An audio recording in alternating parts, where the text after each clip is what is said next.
All right. Welcome everyone to our office hours with the Intuit Developer team. Thank you all for being here today. Today's office hours is going to focus on API call optimization. So, as all of you know, Intuit is launching a new partner program very soon. And as part of that, we decided to do like a couple of sessions on API call optimization to help you with some strategies on how you can optimize the number of API calls you're making. Soumya will be presenting a couple of strategies that we have, and after that, we'll open it out for questions from all of you. You can use the Q&A window during the presentation as well as the chat to ask any questions while the presentation is in progress. I would request that you hold off any live questions until Soumya is done with her presentation. And with that, it's over to you, Soumya. Thanks, Shweta. So, welcome to the office hours, and we'll do a short presentation where we wanted to walk you through some strategies on optimizing your API calls. So, just to start with the a disclaimer, just to let you know, the strategies that we are presenting here are based on general patterns that we have seen. Obviously, your application and your business process might need individual evaluation on your own on whether these strategies that we are suggesting are applicable for your use case or not.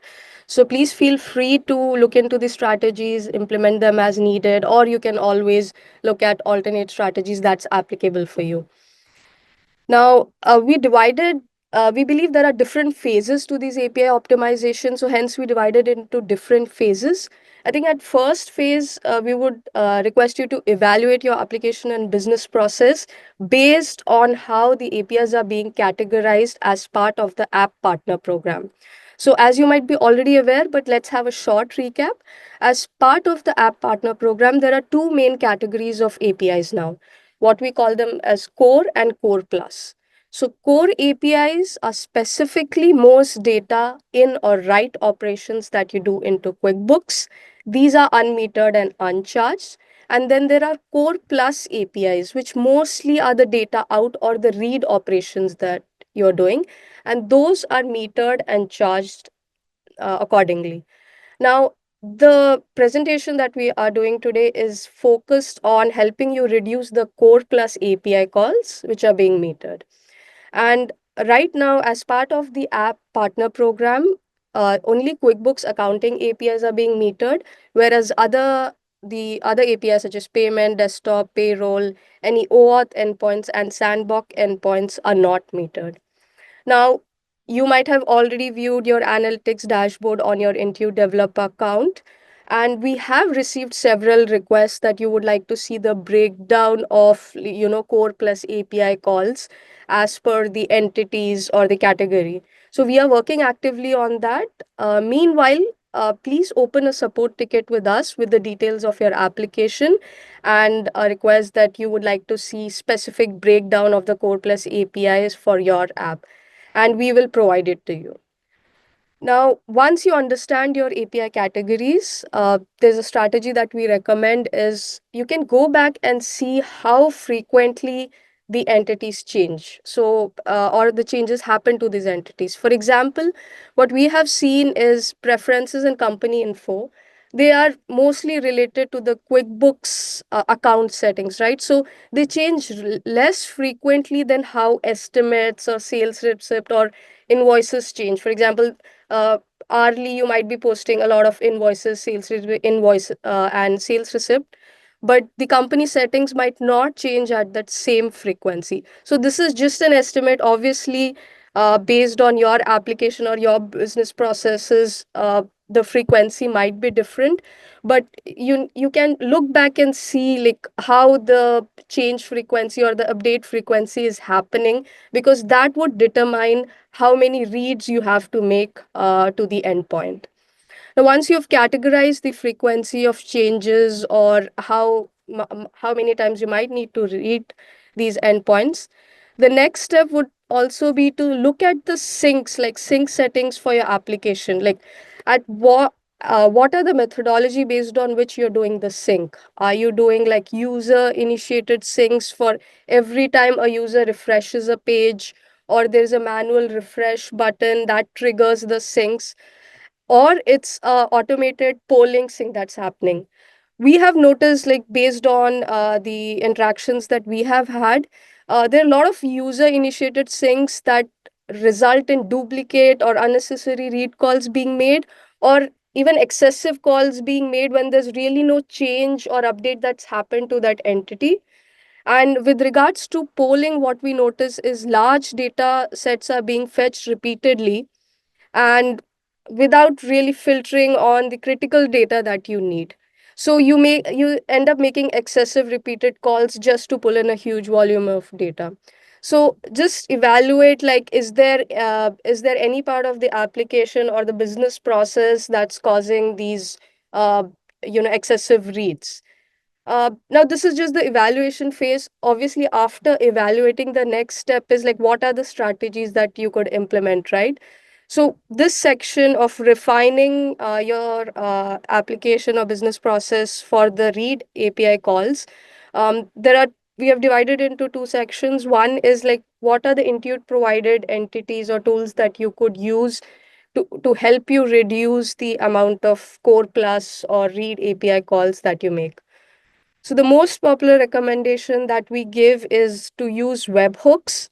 That if you're already aware that you can enable webhooks on your Intuit developer account to receive notification whenever an entity actually changes. So this way, instead of constantly polling for like huge amount of data and then figuring out what has changed, you can just enable the webhook for a particular entity, and that way you receive a notification, an event notification from us that says, okay, this entity has changed. So, for example, for preferences endpoint, whenever a user has actually changed a QBO setting, at that particular time, you will receive a webhook which gives you ID of that operation and the name of that entity and when was the last change made.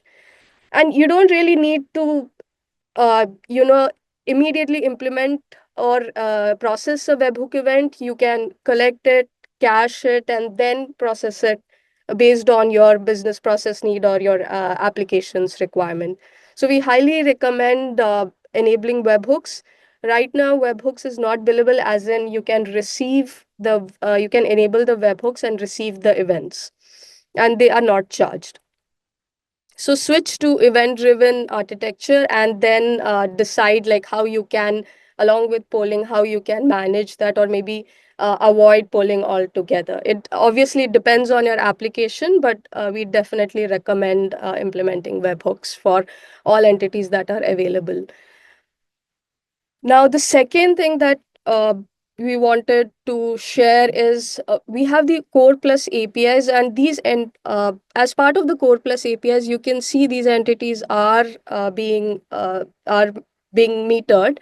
But we still believe that instead of making individual read calls for each entity, you can actually either batch them together, or you can use change data capture or query with specific parameters. So let me walk you through each one of them. In case you are already aware, that's great, and if your application is using it, that's really great. But we would like to do a quick recap here.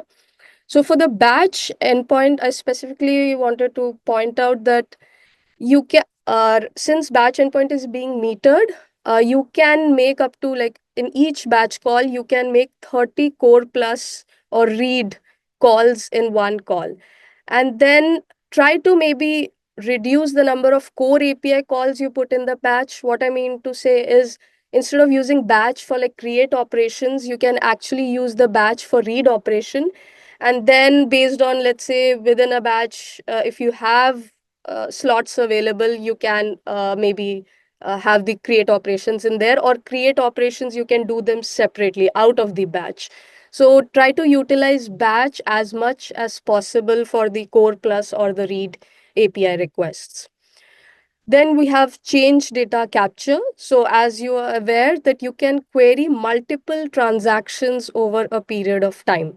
So and when you query for the set of transactions, you also get the payload. So it's not just since when the entities have changed, but also the payload. So it helps you get around maybe 1,000 objects, and you can query multiple entities. So, for example, you need to read 50 bills, 50 invoices, 50 customer records. You just make one CDC call within a time frame and you get all the requests together.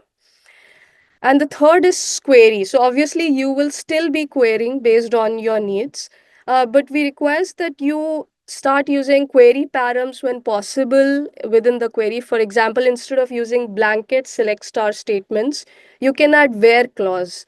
And since you will fetch more data in one call, you can reduce the number of subsequent read calls. There's another thing that we have noticed based on our interaction is when if you don't specify max results in a query call, it defaults to returning 100 results. So we always recommend that when you're doing a select statement, try to mention the start position and max results at 1000 so that you can pull in more data in one call and hence reduce the subsequent calls. So these are some of the examples or the ways you can look at the core API categories and then decide, like based on your application and your business process, how you could best utilize and optimize your read calls.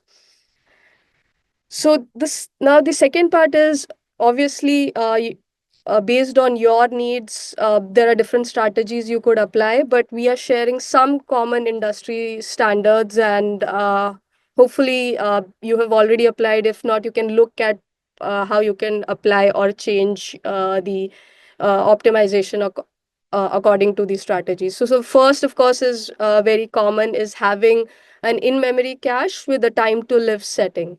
So we have noticed that instead of repeatedly hitting our endpoints to query the same set of data and filtering out, you can have a you can read from your own internal cache and make sure in that cache you're actually storing the metadata as well. For example, sometimes we have seen application making read calls only to know about the last modified date or sync token. Instead, if you have the metadata along with the entity details in the cache, you can just read it. And to make sure your cache is fresh or the data needs to be refreshed, just set the time to live parameter based upon your requirements. And then once the cache uh, time to live setting expires, you can trigger a CDC call, or you can wait for a webhook event to come in and then update your cache.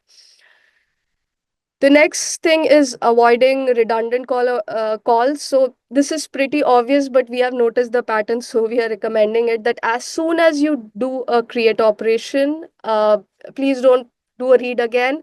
Use the response payload, or even better, like cache it and then use it for your internal application processing. So try to avoid immediate queries just after create operations. See if you can handle that data within your application. And the third recommendation is alerts and monitoring. It would be good if, obviously, you'll have alerts and monitoring in place, but with the launch of this App Partner Program, you can look at adding more alerts and monitoring. Specifically, we have noticed that there might be certain features in your apps that are triggering more read queries compared to like other operations. So see what's causing a high volume, and like what are your high volume endpoints, or what features or companies or realms are making repetitive calls. And you can set alerts for there and compare it with the analytics dashboard that we provide. So these are some generic strategies. There are a lot more, and there might be many more related to your application, but we just wanted to make few recommendations here. Now, finally, we talked about like the individual components, but just wanted to give you a full picture of how it looks like if you implement all these strategies together. So let's say a user connects the app to QuickBooks Online.